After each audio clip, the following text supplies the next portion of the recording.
Quiero introducir el mensaje del día de hoy diciendo que los seres humanos generalmente somos imitadores.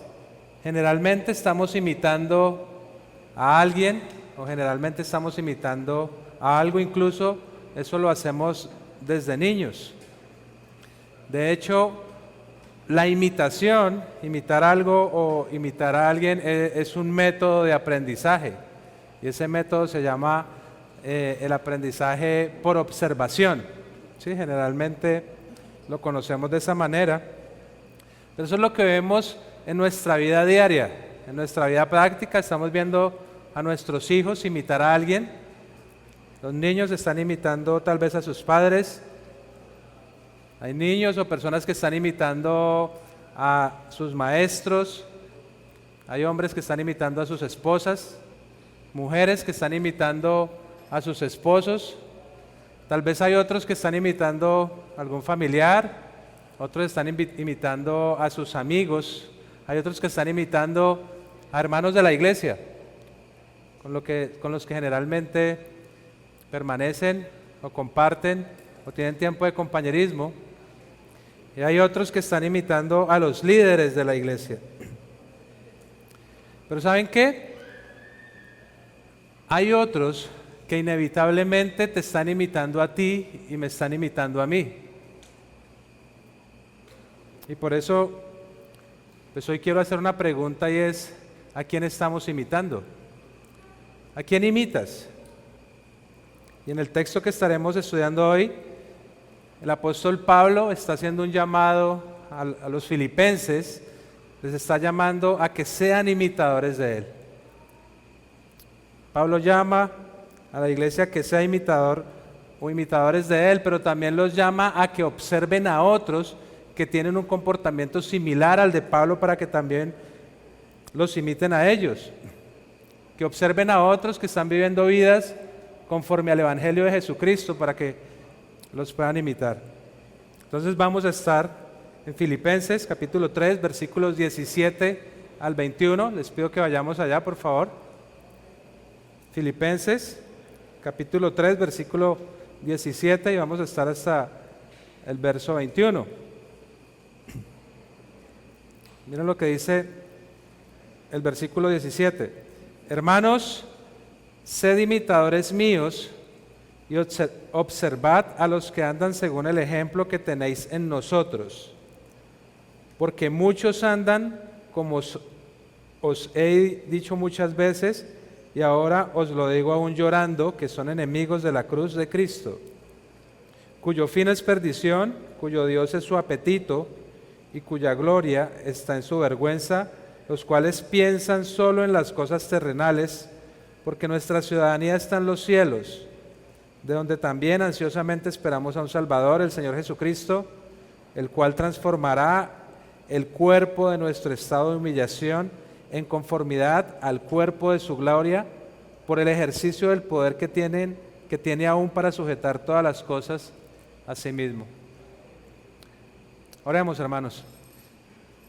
Padre, nos presentamos delante de ti en esta mañana, agradecidos por tu misericordia y por tu amor, y te suplicamos que nos dirijas en este tiempo, que hables a nuestros corazones a través de tu palabra, Señor. Te suplico que me ayudes a mí, que me dirijas a ser fiel al texto. Pero también te suplico, Señor, que podamos ser edificados a través de lo que tienes para decirnos hoy, Señor. Ayúdanos, Señor, en este tiempo, dirígenos, te lo pedimos en el nombre de Jesucristo. Amén. Entonces, el estudio, hermanos, del texto que estaremos considerando hoy, lo he dividido en tres partes o en tres puntos. Y estaremos viendo en primer lugar un ejemplo a seguir, ese es el primer punto, un ejemplo a seguir. En segundo lugar, un ejemplo a evitar. Y en tercer lugar, un motivo a considerar. Un ejemplo a seguir, un ejemplo a evitar y un motivo a considerar. Vamos a ir a nuestro primer punto, un ejemplo a seguir. Y quiero que volvamos nuevamente a ver ahí lo que dice el versículo 17.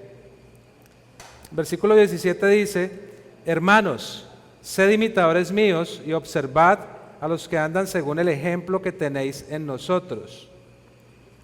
Y aquí pasa algo interesante porque Pablo, a lo largo de Filipenses, está diciendo algunas cosas y en el capítulo 2, versículos 5 al 11, está llamando a los filipenses a que imiten ¿a quién? A que imiten a Jesucristo. Los llama a tener la misma actitud de humildad que hubo en él.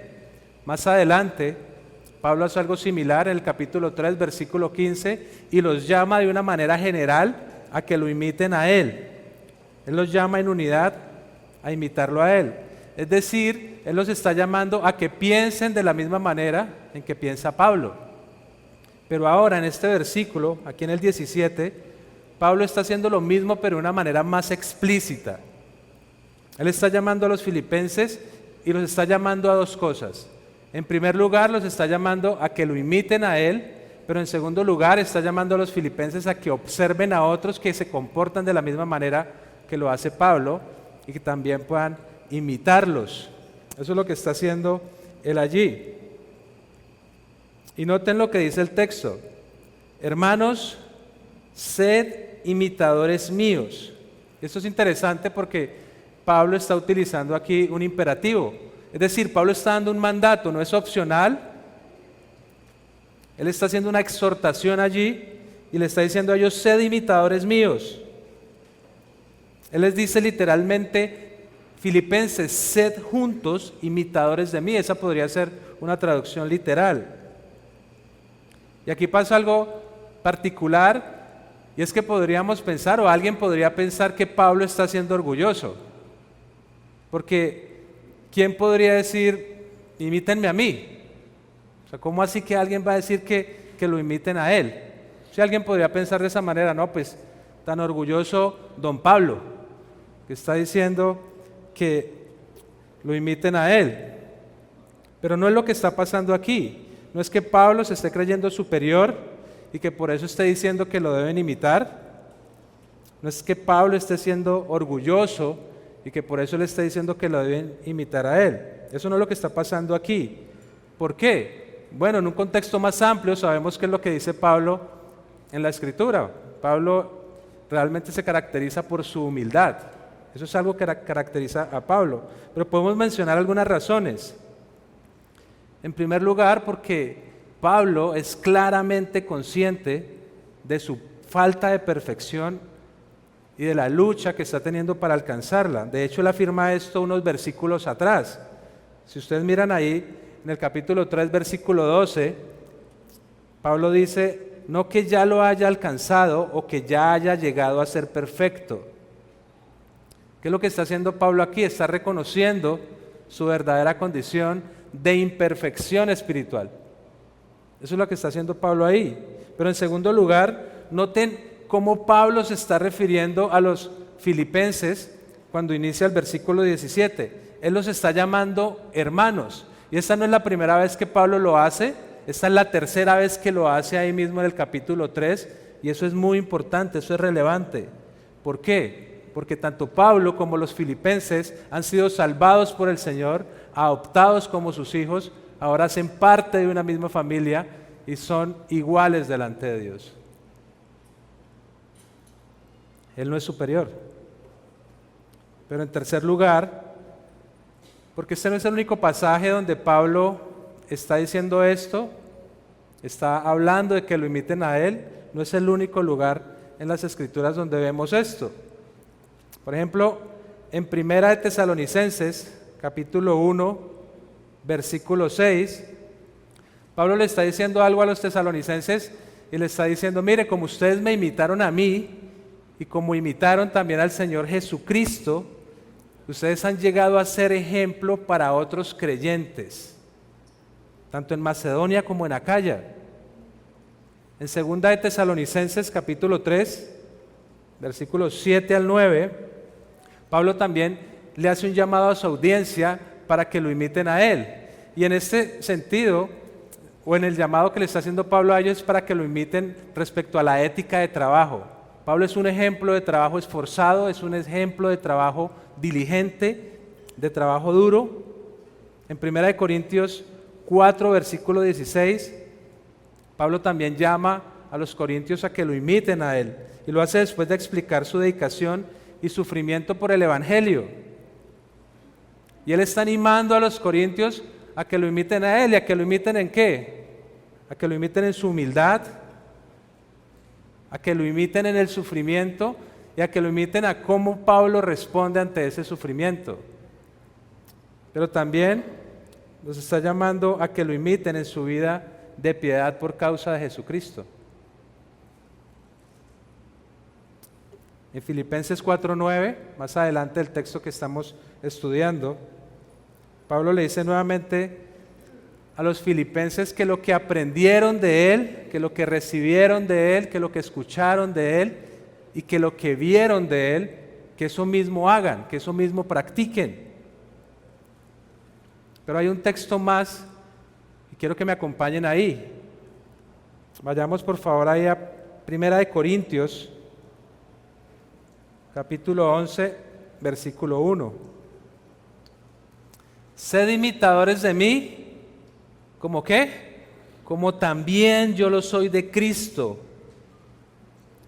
Pablo no está diciendo que lo imiten a Él porque Él es superior, sino que Pablo está diciendo que lo imiten a Él porque Él es un imitador de Jesucristo. Y la razón por la que Pablo le está diciendo a los filipenses que lo imiten, y por extensión a nosotros, es porque Él es un imitador de Jesucristo. Pablo era un ejemplo a imitar en su predicación del Evangelio. Pablo era un ejemplo a imitar en muchos aspectos. Era un ejemplo a imitar en la evangelización, en su humildad, en cómo vivir en medio del sufrimiento. Era un ejemplo a imitar en cuanto al gozo, a tener gozo en cualquier situación que fuera, aún estando en la cárcel. Un ejemplo a imitar en su integridad, en su amabilidad, en su afecto, en su devoción a Cristo. Un ejemplo a imitar en su vida de oración. Pablo era un ejemplo a imitar en no perseguir la justicia mediante las obras de la ley, en resistir a los falsos maestros, pero también resistir esas falsas enseñanzas, en mirar con gran esperanza la resurrección y la transformación del cuerpo. Era un gran ejemplo a seguir en cuanto a su amor por la iglesia. Realmente Pablo era un ejemplo a imitar. Pero ¿saben por qué, hermanos? Porque Él era un imitador de Jesucristo. Esa es la razón. Y aquí surgen algunas preguntas que creo que debemos hacernos. Y quiero reiterar la primera, y es: ¿a quién estamos imitando? O sea, ¿a quién estás imitando tú cada día? Recordemos que somos imitadores, que estamos imitando a alguien. Y quiero preguntarle a los hombres: ¿a quién estás imitando? ¿A un hombre piadoso que ama a su esposa como Cristo ama a la iglesia? ¿A quién estás imitando? Tal vez a un hombre que lidera con amor su casa, con entrega total, con un servicio por los demás, considerando a los otros como superiores. A un hombre que está criando a sus hijos en la disciplina, en la amonestación del Señor. Tal vez estás imitando a un hombre que es un ejemplo de trabajo diligente, esforzado, que provee para su casa. Mujeres, ¿a quién están imitando? Están imitando a una mujer piadosa que ama al Señor Jesucristo, donde el Señor es la prioridad en su vida. Tal vez estás imitando a una mujer que se sujeta al liderazgo de su esposo y que lo hace con amor. Una mujer que ama a su familia, que administra con gozo el hogar. Estás imitando a una mujer que se viste con modestia, no con peinado ostentoso, cuyo atavío no es el externo, sino que es el interno, es el de corazón. Solteros, ¿a quién están imitando? A hombres y a mujeres que huyen, que corren del pecado y que persiguen diariamente la santificación. Niños, y aquí hay niños, ¿a quién están imitando? Tal vez estás imitando a uno de los personajes de tu programa favorito. ¿A quién estás imitando, niño o niños?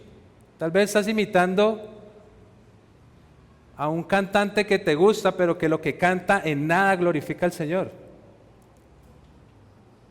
Tal vez estás imitando a tu amiguito, que lo caracteriza es la desobediencia a sus padres, la desobediencia a la autoridad.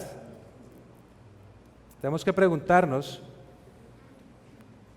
a quién estamos imitando, y también es importante que recordemos esto. Sí debemos imitar a alguien, pero a quien debemos imitar es a alguien que imita al Señor Jesucristo. Y la segunda pregunta es, genuinamente, si nos examinamos, ¿podemos decir lo mismo que Pablo? ¿Podemos decir, imítenme a mí? Esa es una pregunta que nos debemos hacer. Y claro, tal vez podemos ser imitados en áreas en las que, por la gracia del Señor, estamos creciendo, hay otras áreas que no, pero realmente podemos decir eso, imítenme a mí. Esa es una pregunta que debemos hacernos. Si la respuesta es sí, pues gloria al Señor por eso, porque es por Él que eso puede pasar en nuestras vidas, porque es por Él que estamos siendo transformados cada día a la imagen de Jesucristo. Pero si la respuesta es que no, que el Señor nos ayude, porque eso es lo que debemos hacer. Ser hombres y mujeres piadosos que imitan a otros, que imitan a Cristo. Pero si la respuesta es que no, que el Señor nos ayude, ¿saben por qué? Porque otros nos están imitando a nosotros. Y no debemos ir tan lejos. Nuestros hijos nos están imitando. Muchas veces, ¿saben qué es lo que pasa? Que evitan imitarnos. Eso es tremendo. Muchas veces escuchamos que algunos dicen, no, pues ese es cristiano y miren, que el Señor nos ayude a que puedan ver a Cristo en nosotros. Pablo entonces está llamando a los filipenses a ser imitadores de él, pero ahí en el versículo 17 Pablo hace otro llamado también, y Pablo lo que hace allá en el versículo 17 es que observen a otros que se comportan de la misma manera que se comporta Pablo, que observen a otros que andan de la misma manera. Note lo que dice ahí el versículo 17b, dice, y observad a los que andan según el ejemplo que tenéis en nosotros. Aquí nuevamente Pablo está usando otro imperativo, es decir que es un mandato una vez más.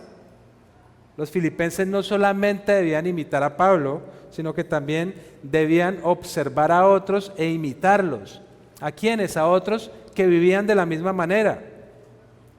Y esta es una razón más para afirmar que Pablo no está siendo orgulloso al decir esto.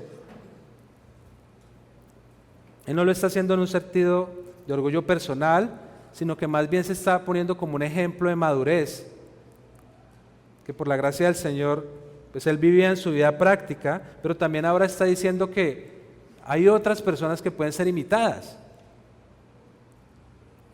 Y aquí Pablo literalmente está diciendo, observen atentamente. Cuando él dice miren, ese término griego tiene ese énfasis. Es una observación atenta, es una observación detallada, no es una observación con rapidez, es una observación cuidadosa, con detenimiento.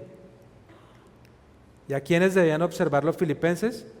Pues el texto lo dice, dice a los que andan según el ejemplo que tenéis en vosotros. Es decir, que los filipenses debían observar con especial atención a aquellos cuya forma de vivir, que es a lo que se refiere el verbo andar o caminar, la forma de vivir, era semejante a la forma de vivir de Pablo. Y hay una probabilidad aquí, y es que no solamente Pablo se está refiriendo a él, sino que probablemente se esté refiriendo también a Epafrodito y a Timoteo, porque noten cómo dice Pablo ahí al final, dice a los que andan según el ejemplo que tenéis, él habla en plural, él dice nosotros. Y es interesante notar que ese verbo que se traduce ahí como andan, es un participio presente. ¿Y eso qué significa? Eso denota continuidad, que debe ser una forma de vida constante. No es en algunos momentos, sino que es la forma en que una persona vive cada día, en semejanza al Señor. Entonces el punto es que los filipenses debían imitar a Pablo, pero también debían imitar a otras personas que tenían actitudes y prácticas constantes en su vida que agradaban a Dios. Debían imitar a Pablo, pero también debían imitar a otros cuyas vidas fueran acordes ¿a qué? Acordes al Evangelio de Jesucristo. Si Pablo estaba preso, si Pablo estaba en la cárcel, ¿qué pasaba? Los filipenses podían ver a otros hombres y mujeres piadosos a quienes podían imitar. ¿Por qué? Porque ellos imitaban a Cristo. Hermanos, como creyentes, necesitamos modelos piadosos. Como creyentes, necesitamos ver hombres y mujeres que aman a Jesucristo y que en su vida práctica imitan al Señor. Y en la iglesia nuestros modelos deben ser los pastores, debe ser el liderazgo, pueden ser otros hermanos maduros en la fe cuyas vidas, cuyo caminar diario es acorde al Evangelio. Y esto es importante porque entonces debemos ser intencionales. Para que nosotros podamos crecer, el Señor es el que está orando en nosotros, eso lo sabemos. Pero debemos ser intencionales en tener compañerismos con hombres y mujeres piadosos y piadosas, porque eso nos ayuda. Con hermanos más maduros que nosotros, con hombres y mujeres que aman al Señor. Y esta debe ser nuestra actitud cuando vemos a otros que están imitando al Señor Jesucristo. ¿Cuál debe ser nuestra actitud? Dar gracias a Dios por ellos e imitarlos. ¿Por qué? Porque ellos imitan al Señor. ¿Y sabes qué? Es terrible que muchas veces a algunos no les gusta ver a otros que viven vidas de piedad. Eso no debería pasar con un creyente. Pero la realidad es que a veces pasa. Algunos incluso se molestan y empiezan a pensar de esta manera: ahí está don perfecto, o ahí está doña perfecta, y no estoy hablando de una novela.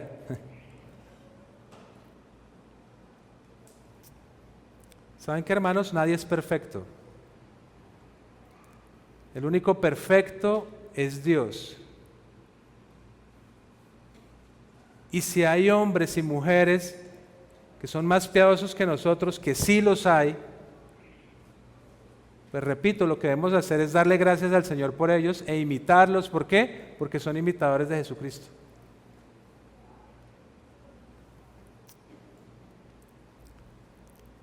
Pablo continúa y aquí surge una pregunta, y es: ¿por qué Pablo le está diciendo a los filipenses que lo imiten? Y en los versículos siguientes, él da dos razones. En primer lugar, vamos a ver que Pablo dice que porque hay enemigos de la cruz de Cristo. Y en segundo lugar, porque nuestra ciudadanía está en los cielos. Esas son las razones que Pablo da a continuación. Y la primera razón nos lleva al segundo punto, que es un ejemplo a evitar. Y miremos ahí, versículo 18 dice: porque muchos andan, como os he dicho muchas veces, y ahora os lo digo aún llorando, que son enemigos de la cruz de Cristo. Versículo 19, cuyo fin es perdición, cuyo Dios es su apetito y cuya gloria está en su vergüenza, los cuales piensan solo en las cosas terrenales. Entonces en este texto Pablo está dando la primera razón de por qué los filipenses deben imitarlo a él, y es porque muchos andan, muchos caminan, muchos están viviendo sus vidas en contra del patrón de vida conforme al Evangelio. Ya Pablo les ha dicho a los filipenses a quienes deben imitar, pero ahora él les advierte sobre otro grupo. Les está advirtiendo sobre estas personas que de ninguna manera pueden ser imitados. Un grupo que no puede ser copiado de ninguna manera. Y Pablo aquí no explica quién es este grupo, no los identifica, no sabemos exactamente a quién se refiere, pero por las características que se mencionan en el versículo 19 sabemos que son incrédulos. Pablo solo dice que hay muchos que andan o que viven así, refiriéndose a este grupo de personas que están viviendo sus vidas en contraste, como lo hace un hijo de Dios, y los identifica como enemigos de la cruz de Cristo. Es decir, los está identificando como personas que se oponen a la cruz, que rechazan el mensaje de salvación, que rechazan el modelo de vida característico de ¿quién? De un nacido de nuevo, por la obra del Espíritu en él. Entonces, Pablo hace una advertencia, y esa advertencia que está haciendo Pablo aquí es una advertencia enfática a los filipenses acerca de ellos. Y aquí hay algo interesante porque esta no es la única vez que Pablo les advierte acerca de ellos. No es la única vez que le ha advertido sobre estos enemigos. El texto dice que lo ha hecho muchas veces. Es decir, que Pablo ya les ha advertido sobre ellos en el pasado, y no una sola vez, sino en varias ocasiones. Y noten lo que dice a continuación: y ahora os lo digo, aún llorando, que son enemigos de la cruz de Cristo. Pablo esta vez está advirtiéndoles nuevamente, pero es muy especial lo que está pasando ahí. Pablo lo está haciendo con lágrimas en sus ojos. Y esto es muy relevante porque esto denota la preocupación, el amor de Pablo por la iglesia de Filipos. Y el verbo que se está utilizando aquí para llorando implica no solamente lágrimas, sino que implica una lamentación profunda y audible. Y esto es impresionante porque yo me imagino a Pablo escribiendo esta carta, ahí en la cárcel, en la condición, ya fuera que él la estuviera escribiendo directamente de su propia mano, o que la estuviera dictando a algún colaborador. El punto es que impacta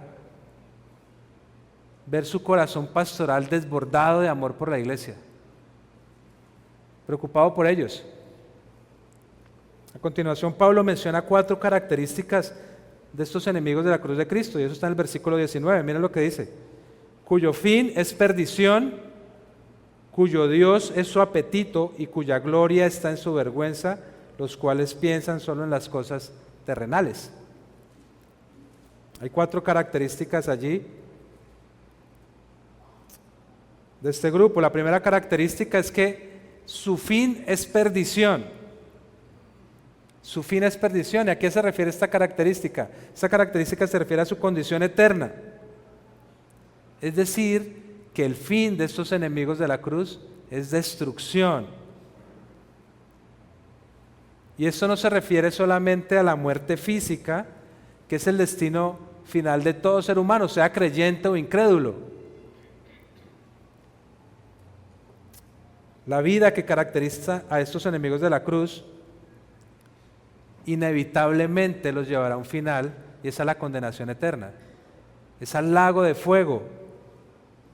Y Pablo en 2 de Tesalonicenses capítulo 1 versículos 8 al 9 da una descripción clara del fin de aquellos que no conocen a Dios, del fin de aquellos que no obedecen el Evangelio de Jesucristo.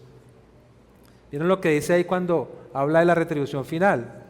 Primera de Tesalonicenses 1 del 8 al 9. Dice, dando retribución a los que no conocen a Dios y a los que no obedecen el Evangelio de nuestro Señor Jesús. Noten, estos sufrirán el castigo de eterna destrucción, excluidos de la presencia del Señor y de la gloria de su poder. Y esto es tremendo porque el fin de estas personas será un castigo de gran sufrimiento que no tendrá fin. Un castigo eterno. Pero hay un contraste aquí. En contraste, los creyentes tienen un llamado al cielo, como dice el versículo 14 del capítulo 3. Dice, ellos prosiguen hacia la meta para obtener el premio del supremo llamamiento de Dios en Cristo Jesús. En contraste, el final de todos los creyentes es la gloria, mientras que el final de los enemigos de la cruz de Cristo es la condenación eterna. La segunda característica de este grupo es que su Dios es su apetito. Y esta frase literalmente se puede traducir como su Dios es su estómago o su vientre. ¿Y a qué se refiere esto? Se refiere a todos los deseos desenfrenados, a todos los deseos sensuales, a todos los deseos de la carne. Es decir, se trata de personas que están viviendo sus vidas solamente para satisfacer sus deseos carnales. Son personas cuyo Dios no es el único Dios verdadero. Son personas idólatras cuyo Dios son sus lujurias corporales. Y es relevante ver lo que dice Pablo ahí en 1 Corintios 6:13. Es bien interesante lo que Pablo dice ahí a los Corintios. Allí Pablo está hablando de los libertinos que afirman que la comida está destinada al estómago y que el estómago está destinado a la comida. Miren lo que dice en el versículo 13, 1 Corintios 6:13. Los alimentos son para el estómago y el estómago para los alimentos, pero Dios destruirá los dos. Sin embargo, el cuerpo no es para la fornicación, sino para el Señor, y el Señor es para el cuerpo. Y esta conexión es relevante porque al hacer de sus lujurias corporales su Dios, entonces esas personas están garantizando su final, que es la destrucción, que es la condenación eterna, lo cual contrasta con los creyentes que renuncian a estas lujurias. Contrasta con los creyentes que están llamados a controlar su cuerpo, contrasta con los creyentes que están llamados a tener dominio propio, a controlar sus deseos carnales. Y a diferencia de los enemigos de la cruz, su destino final será la transformación gloriosa de sus cuerpos. ¿Saben para qué? Para vivir eternamente con el Señor.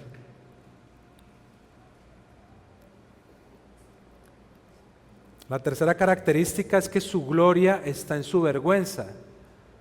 Y esto es tremendo. Es decir, que estas personas no solamente tenían este modo de vida, no solamente practicaban estas cosas de desenfreno, de inmoralidad. No solamente ese era su estilo de vida, sino que además de eso se gloriaban de ello, se enorgullecían de eso. Se enorgullecían de una vida que iba en total contravía de lo que demandaba el Señor. En otras palabras, su honor se basaba en lo que realmente había de considerarse como vergonzoso. Y es paradójico que de lo que ellos se gloriaban finalmente los llevaría a la condenación eterna. Recordemos que los judaizantes se gloriaban de la observancia que ellos tenían de la ley, de la circuncisión, lo mismo que Pablo consideró como basura a fin de poder ganar a Cristo. Otros consideraban su desenfreno como un ejemplo de libertad cristiana y se gloriaban de esto. Pero esto es realmente fuerte. Miren lo que dice MacArthur al respecto. Él dice: la máxima expresión de maldad es que la mayor perversidad de un pecador ante Dios sea su mayor motivo de gloria. Tremendo.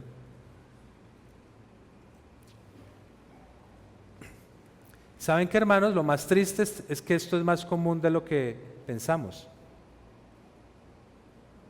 Muchas personas se enorgullecen de sus habilidades que tienen para hacer trampa en los negocios, por ejemplo, y salir beneficiados allí. Muchas personas se enorgullecen por la habilidad que tienen para hacer fraude,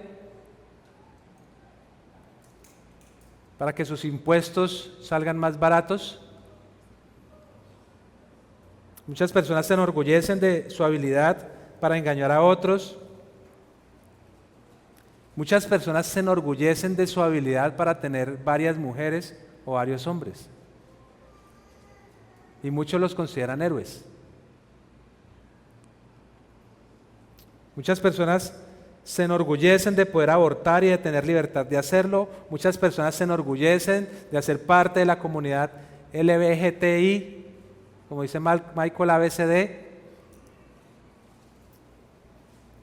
Muchas personas se enorgullecen de vivir vidas que van en contra de la voluntad del único Dios vivo y verdadero. Pero ¿saben qué? El motivo de su orgullo es la razón de su condenación. La cuarta característica es que piensan solo en las cosas terrenales. Es decir, que sus mentes están puestas en las cosas de la tierra, están puestas en las cosas materiales, en eso tienen su mente, de tal manera que su comportamiento, que todo lo que hacen está centrado no más allá de lo terrenal, no más allá de lo material. Esto contrasta con los creyentes que están llamados ¿a qué? A poner su mirada en las cosas de arriba. Miren lo que dice Pablo a los Colosenses en el capítulo 3, versículo 2. Dice: poner la mira en las cosas de arriba, no en las de la tierra. Y en el 3:5 dice: por tanto, considerad los miembros de vuestro cuerpo terrenal como muertos. ¿Y muertos a qué? Ahí dice: a la fornicación, a la impureza, a las pasiones, los malos deseos y la avaricia, que es idolatría.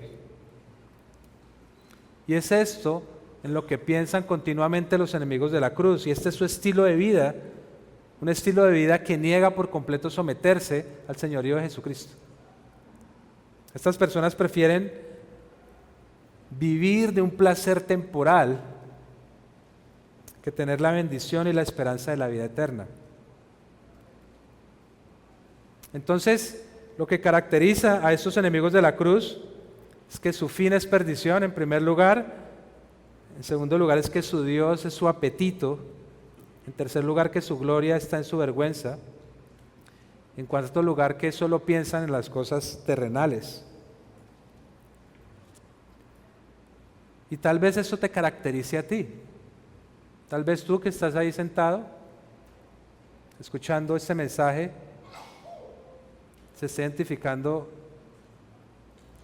con estos hombres. Quiero decirte que eso es terrible, pero también quiero decirte que hay misericordia y perdón de un Dios amoroso y misericordioso, que cuando hay arrepentimiento genuino y confianza en Jesucristo, pues vamos a tener salvación. ¿Y saben qué va a pasar? Nuestro destino final cambia inmediatamente de la condenación eterna a una eternidad con el Dios del universo.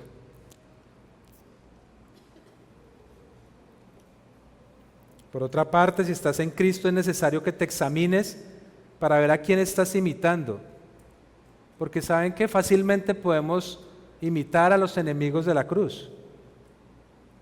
Lo que acabamos de mencionar es el ejemplo de este mundo y muchas veces queremos imitarlo. Y muchas veces lo imitamos. Es necesario estar alerta, es necesario tener cuidado, porque Satanás está como león rugiente buscando a quien devorar. De ninguna manera este debe ser nuestro ejemplo de imitar, sino que debemos estar observando hombres y mujeres que aman al Señor Jesucristo e imitarlos a ellos. de tal manera que podamos brillar como estrellas en el universo en medio de una generación torcida y perversa. Entonces Pablo le está diciendo a los filipenses que lo imiten y que observen a otros en primer lugar, porque hay muchos enemigos de la cruz cuyo ejemplo no deben seguir. Pero en segundo lugar, porque ciudadanía está en los cielos, la cual nos lleva a nuestro tercer punto, y es una motivación a considerar, o un motivo a considerar. Miren lo que dice ahí los versículos 20 y 21. Porque nuestra ciudadanía está en los cielos, de donde ansiosamente esperamos a un Salvador, el Señor Jesucristo, el cual transformará el cuerpo de nuestro estado de humillación en conformidad al cuerpo de su gloria, por el ejercicio del poder que tiene aún para sujetar todas las cosas a sí mismo. Y aquí lo que estamos viendo es un contraste entre los enemigos de la cruz mencionados ahí en los versículos 18 y 19, y entre los creyentes. Y ahí el pronombre traducido como nuestra tiene una posición enfática que marca ese contraste entre ellos y entre nosotros. Es decir, mientras estos enemigos viven en contravida, viven vidas que van en contra del Evangelio de Jesucristo y su fin es la perdición, los creyentes cuya ciudadanía está en el cielo esperan ansiosamente al Señor Jesucristo y la transformación gloriosa de sus cuerpos. ¡Qué contraste! Mientras que la ciudadanía de los enemigos está en la tierra, la ciudadanía del creyente está en el cielo. Y aquí es interesante ver lo que está haciendo Pablo, porque cuando Pablo estaba escribiendo sus cartas, el Imperio Romano estaba en un proceso de expansión. Ellos estaban expandiendo por el mundo mediterráneo y precisamente la ciudad de Filipos era una colonia romana, pero una colonia romana que había logrado tener el mayor privilegio legal que pudiera tener una provincia, y era el privilegio del derecho italiano. ¿Eso qué significaba? Que los que habían nacido en Filipos tenían todos los derechos, todos los privilegios que cualquier ciudadano romano que hubiese nacido en la ciudad imperial, es decir, en Roma. ¿Y esto por qué es relevante? Porque en la mente de los filipenses, la palabra que Pablo está utilizando aquí para ciudadanía era una palabra conocida con la que la iglesia se iba a relacionar más fácil. Y esto es interesante porque, por decirlo de alguna manera, todas las iglesias locales son colonias de la ciudad imperial del cielo. Por lo tanto, la iglesia de Filipos, así como todos los creyentes que conforman todas las iglesias locales de hoy, son ciudadanos de la ciudad celestial, aunque vivan en la tierra. Es el cielo en donde está la verdadera ciudadanía del creyente. Por lo tanto, vivimos como extranjeros en esta tierra. Ahora, esto no significa que el cielo sea completamente una realidad futura, porque aunque no vivimos en el cielo, sí vivimos en el reino celestial, donde disfrutamos hasta cierto grado, hasta cierto nivel de algunas cosas en la tierra. Miren lo que dice Pablo a los Efesios en el capítulo 2, versículo 5. Dice: aun cuando estábamos muertos en nuestros delitos, nos dio vida juntamente con Cristo, por gracia habéis sido salvados, y con Él nos resucitó y con Él nos sentó en los lugares celestiales en Cristo Jesús. Es decir, que a partir de nuestra salvación, a partir de que somos salvos, ya no somos principalmente ciudadanos colombianos, somos ciudadanos del cielo y empezamos a vivir y a disfrutar de esa realidad porque tenemos a Dios en nosotros y estamos bajo su gobierno y vivimos por Él y para Él. Los filipenses debían imitar a Pablo, debían imitar también a otros hombres piadosos y no debían imitar a los enemigos de la cruz. ¿Por qué? Porque eran extranjeros, eran peregrinos en esta tierra, en este mundo, porque su ciudadanía está en los cielos. Ese mismo cielo del que los filipenses esperaban a su Salvador. Miren lo que dice nuevamente el versículo 20. Porque nuestra ciudadanía está en los cielos, de donde también ansiosamente esperamos a un Salvador, el Señor Jesucristo. El Cristo resucitado, hermanos, está en los cielos. Y de la manera que ascendió a ellos, como dijeron los ángeles ahí a los discípulos cuando estaban viendo a Jesús ascender, Él de la misma manera va a venir, ahí en Hechos 1:11. El Señor Jesucristo cumple sus promesas porque es Dios y cumplirá la promesa que hizo en Juan 14:2. Miren lo que dice: en la casa de mi Padre hay muchas moradas. Si no fuera así, os lo hubiera dicho, porque voy a preparar un lugar para vosotros. Versículo 3. Y si me voy y preparo un lugar para vosotros, vendré otra vez y os tomaré conmigo, para que donde yo estoy, allí estéis también vosotros. Hermanos, el Señor Jesucristo vendrá en las nubes por su iglesia antes de la gran tribulación. Eso es lo que conocemos como el arrebatamiento, donde los muertos en Cristo resucitarán primero, seguido de los creyentes vivos cuyos cuerpos serán transformados en cuerpos glorificados. Después de la gran tribulación de 7 años, Jesucristo vendrá, como lo estudiamos hace algunas semanas, visiblemente para todos, en gloria como el Rey guerrero, para destruir al anticristo y a sus ejércitos en la batalla de Armagedón, y a continuación establecerá su reino milenial, donde reinaremos juntamente con Él. Después del milenio y después de que Satanás es arrojado al lago de fuego, ahí junto al anticristo, después de que son juzgados los incrédulos y también son arrojados al lago de fuego,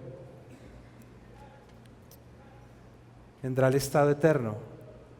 Dios creará un nuevo cielo y una nueva tierra, donde nunca más habrá dolor, donde nunca más habrá llanto, donde no habrá muerte, donde no habrá pecado. ¿Y saben qué? Donde todos los creyentes viviremos y gozaremos de nuestro Dios por toda la eternidad. Hermanos, la segunda venida de nuestro Salvador nos debe llenar de gozo y de esperanza. Y debemos esperarlo con ansias. Cuando Pablo dice que en el versículo 20 que ansiosamente esperamos a un Salvador, Pablo está hablando del anhelo intenso que tenía él y que debemos tener los creyentes por el regreso de Jesucristo. Un comentarista dice: la esperanza del regreso de Cristo llena a los creyentes de motivación, responsabilidad y seguridad.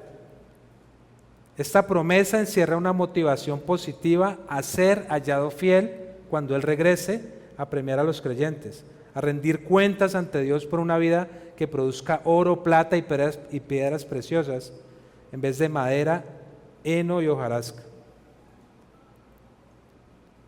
Hermanos, la esperanza del regreso de Cristo nos debe llevar a vivir nuestras vidas con una perspectiva eterna y no con una perspectiva temporal o pasajera.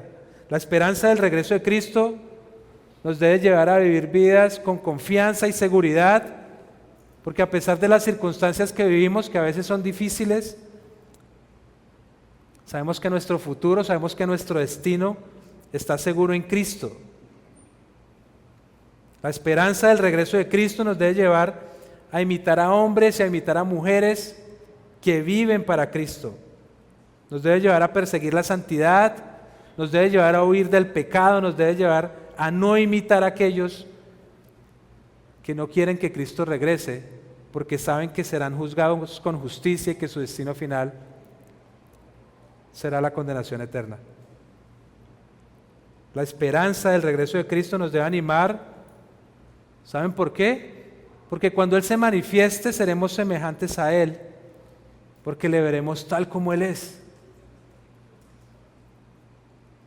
La esperanza del regreso de Cristo nos debe animar porque Él mismo, nuestro Salvador, transformará nuestro cuerpo. Miren lo que dice el versículo 21. El cual transformará el cuerpo de nuestro estado de humillación en conformidad al cuerpo de su gloria por el ejercicio del poder que tiene aún para sujetar todas las cosas a sí mismo. Es decir, que el mismo Señor Jesucristo transformará. Y esta palabra se refiere a alterar o a cambiar la apariencia de alguien o de algo. Y esta transformación no es solo un cambio de apariencia, no es solamente una transformación aparente, sino que es una transformación física y verdadera, donde todos los creyentes conservarán su ser. Y eso es asombroso para nosotros. ¿Y qué es lo que va a transformar el Señor? El cuerpo de nuestro estado de humillación. Es decir, nuestros cuerpos caídos que están caracterizados por el pecado, que están caracterizados por la debilidad, por la corrupción, por la mortalidad. Un cuerpo que no es adecuado para vivir eternamente en el cielo, a menos que sea transformado. Y es importante hacer una aclaración. Aquí no estamos diciendo que se trate de degradar el cuerpo al punto de esperar la muerte como una solución, por decirlo de alguna manera, para librarnos de él. Se trata de una transformación de un cuerpo que, a pesar de sus limitaciones, es digno de redención. Miren lo que dice un comentarista cuando habla acerca del cuerpo.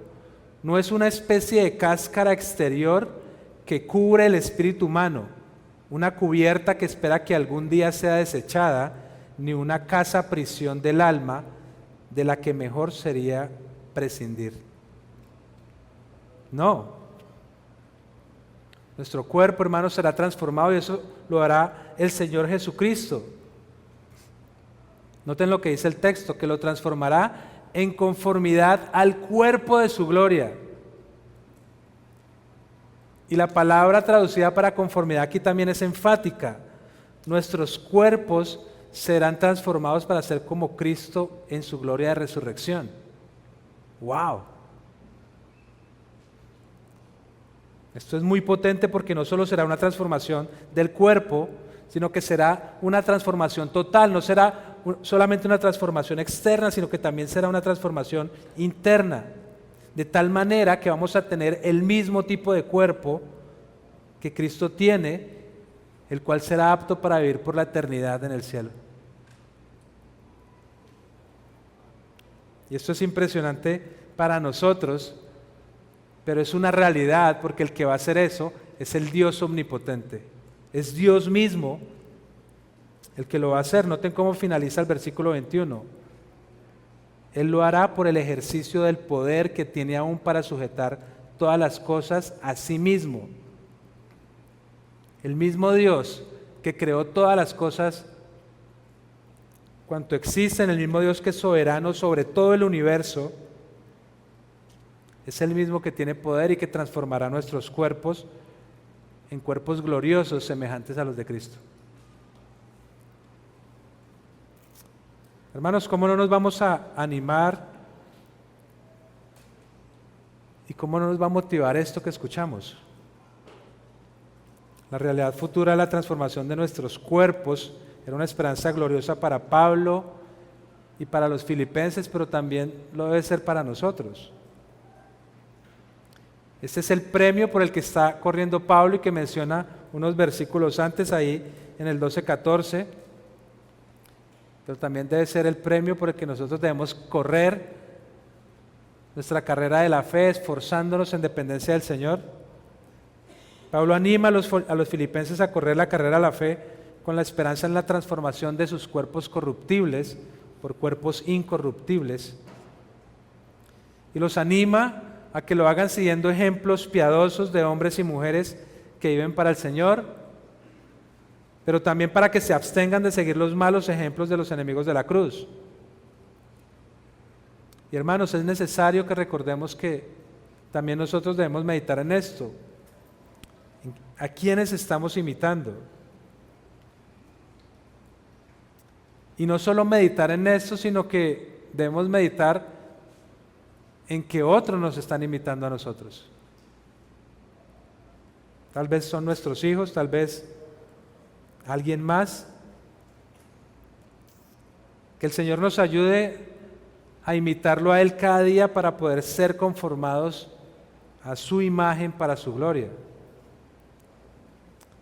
Hermanos, que el Señor nos ayude para que cuando nos pregunten a quién imitas, sin titubear y con total agradecimiento al Señor podamos decir a Jesucristo o a hombres y a mujeres piadosas que imitan a Él, que lo imitan a Él. Oremos. Padre, gracias por este tiempo, gracias por tu palabra. Reconocemos lo que somos, Señor, hombres y mujeres pecadores, totalmente dependientes de ti. Te suplicamos que nos ayudes, Señor, a crecer en nuestra vida espiritual, que podamos ver ejemplos en hombres y mujeres de piedad para que podamos imitarlos, pero porque ellos te imitan a ti, Señor. Ayúdanos a ser cada día conformados a tu imagen, porque tal vez otros nos imiten a nosotros, Señor. Ayúdanos a crecer cada día a la imagen de Cristo para tu gloria, Señor. Y es en el nombre de Cristo que oramos. Amén.